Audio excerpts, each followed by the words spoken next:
Hey everybody, Walty Wanderers, buckle up, strap in. We got a hard-hitting pull, no punches, no sugarcoating it, no rainbows, no sunshine. I'm just going to give it to you and give it to you straight. We got a good one to unpackage today. Welcome to the show. I hope everybody's doing great. So today we're going to go ahead and take a little lap around the swimming pool that's now shark infested as tracks continue to fall like dominoes. The latest one of our premier tracks, the factories, showed up and used these tracks as, in fact, test tracks to get their riders into race shape. Elsinore. Lake Elsinore is going down for the count because they could not just carry the liability involved. And like we've talked about before, I mean, the unfortunate byproduct of motocross, and this is the thing the industry, I mean, is completely clueless about, is we've talked about this. This is a very dangerous sport. People lose their lives every single day on a motorcycle. Our parents, I know my mom definitely didn't like us on bikes, but dad, he was a moto guy. So we grew up racing and riding moto. Unfortunately, this is now turned into gladiator games, blood sport. And unfortunately, and listen, if you've lost, I've spent many trips to in the hospital, with beyond motorcycle crashes, right? And, I've know friends that have died and been hurt really bad. I know you do too. We've heard the stories. It's a very, very, very dangerous sport. And unfortunately, the sport's now gotten so elevated that it's just, even with as great as these bikes are and as much safety equipment that we have, it really hasn't done a whole lot to tip the scale on the danger factor of this, right? And I'm not talking about Danger Boy. I'm talking just pure blood sport, gladiator games, dangerous stuff. Now, that's why this has always been an alternative sport. You almost have to have a screw loose. But when you start, this really started, I believe, in the 2000s when we started to pump out, PlayStations and video games and Xbox. And you're able to just do these crazy things on the bike virtually, and then you take it to the track and you don't understand the risk that you're now taking. And unfortunately, a lot of little kids play a lot of video games, and this goes both ways. A lot of these video games really are just, even with like Grand Theft Auto, are we really instilling the type of behavior into children, impressionable growing minds by putting these types of games in their hands? No. I mean, we've seen the byproduct of what happens. We watch the news in the school situations that happen with these kids that, they get bullied, and boom, the next thing they're doing stupid stuff because these video games are a training ground for a lot of the things we do in real life. Now, not to say that this in fact is what happened with some of the tracks closing, but the realities are this, friends. Right now, we've got a lot of shark-infested waters with people ready to just sue, lawyers pushing lawsuits. They want these, cases. They don't care. The lawyers don't care about our sport. They don't care about these tracks. And guess who else probably doesn't?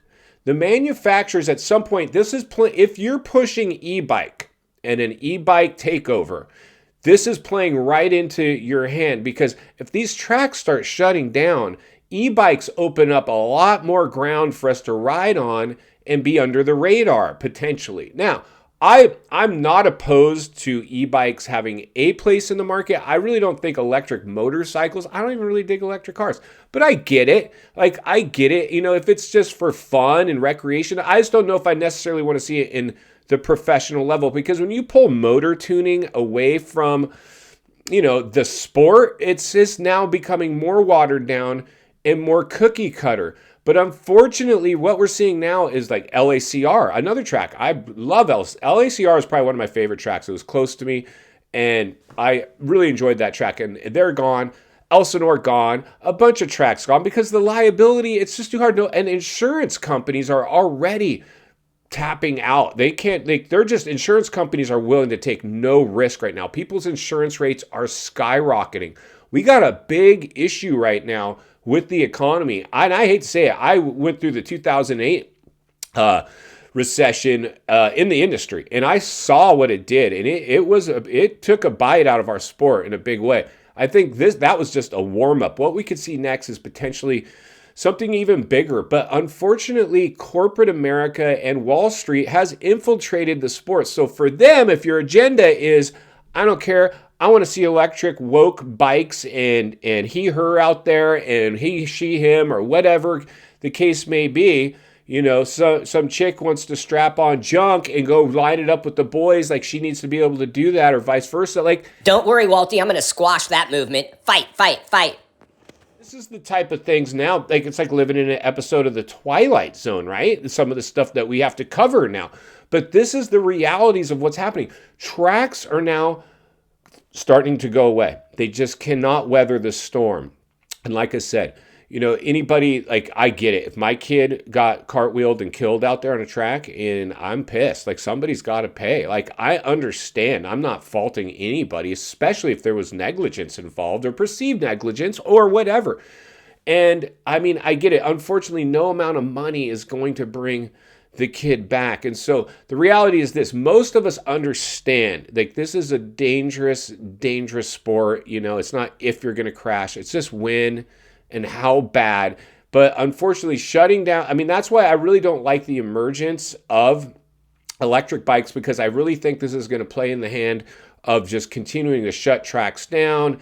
I think we need these tracks like they were. I think everybody needs to understand the risk that we take when we ride these bikes.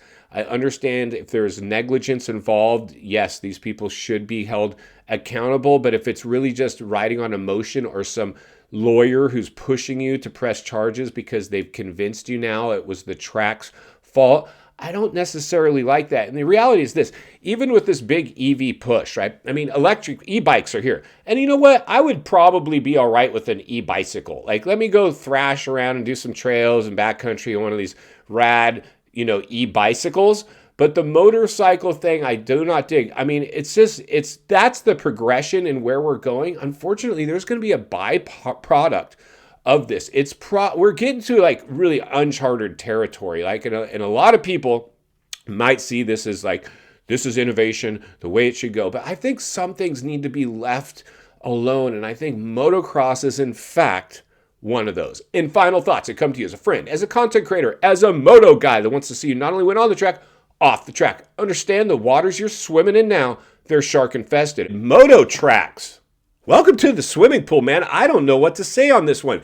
It's starting to take on a life of its own as these dominoes continue to fall. Everybody now is willing to just sue anybody for even looking at them sideways. Understand, if there's some implication that has to happen, I get it. But unfortunately, right now, insurance companies are unwilling to insure a lot of things because they don't have the money to take on the type of risk that now people are exposing and subjecting them to. And that's why Walty will have to be here to blow the lid off it every step of the way. Because it's not only what we need, it's in fact what we deserve. If you appreciate the content, I want to humbly ask you to give the video a like, subscribe to the channel, leave a comment below. I'd love to hear from you. Social media links in the description of this video if you'd like to follow me there, along with the links to channels I've appeared on I think you might enjoy. If you enjoyed this video, gonna love the next video, and there's an easy subscribe icon for your convenience. As always, thank you for your time. Don't go over the bars. God bless, and I'll see you on the next video.